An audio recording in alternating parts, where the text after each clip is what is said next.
How does that make you feel? Why do counselors and therapists ask that?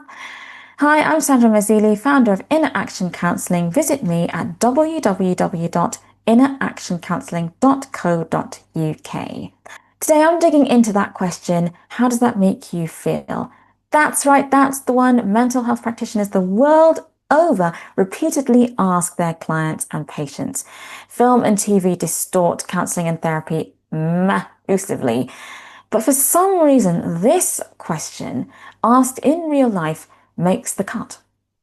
Unchanged. Why? And what's it for? I'm not going to dig into the movie thing, but the real life aspect. The short answer, in a nutshell, is that it's difficult enough to cope with conflicting thoughts and feelings when we know what they are and how severe and where they come from. How can we navigate this terrain if we don't know where we are? And it can be asked in relation to the past, the present, the future, to how you felt about something, how you're feeling at the moment, and how you're feeling about what's going to happen or could happen. You might be excited, you might be dreading it, but it's important to know so that we can help mitigate the feelings or just revel or celebrate them if they're nice feelings. Let's say something awful happened and we're working together to process it. How you felt at the time versus how you feel now could be important details for us to take into account. It might feel worse now than it did then, or it might feel better now and it felt worse at the time, but kind of that between time might have felt worse. It might give us clues to help us out in our therapeutic work if we can piece this together. Another situation, you might tell me something in detail and I might ask how you're feeling, but I could also ask how you feel after talking to me about it. I know, right? Thinking about the cognitions, talking about, or thinking about the thinking.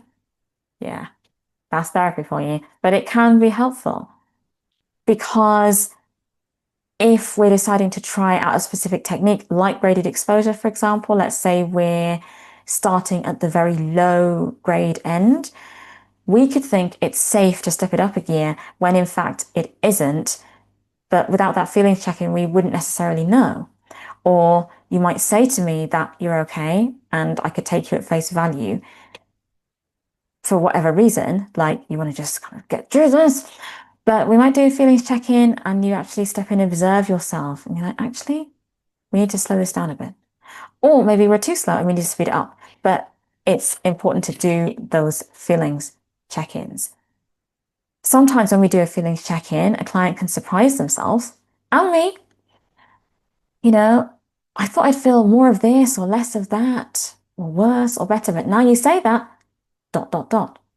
And that can be in a good direction or a bad direction. So people might feel worse than they thought they were, or they might think, oh, this is really bad, this is really bad. And then we do a feelings check-in.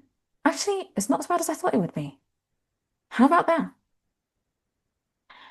On the other hand, I can ask about feelings even when they are painfully obvious to both of us. New scenario, you're my client describing a situation and you're in floods of tears in front of me talking.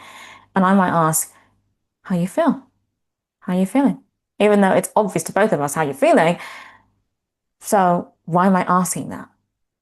Name it to tame it. You may have heard of that before. It refers to the idea, and I've seen this in real time. The feeling is named, and just by doing that, it gives my client breathing space to notice how good or bad it is.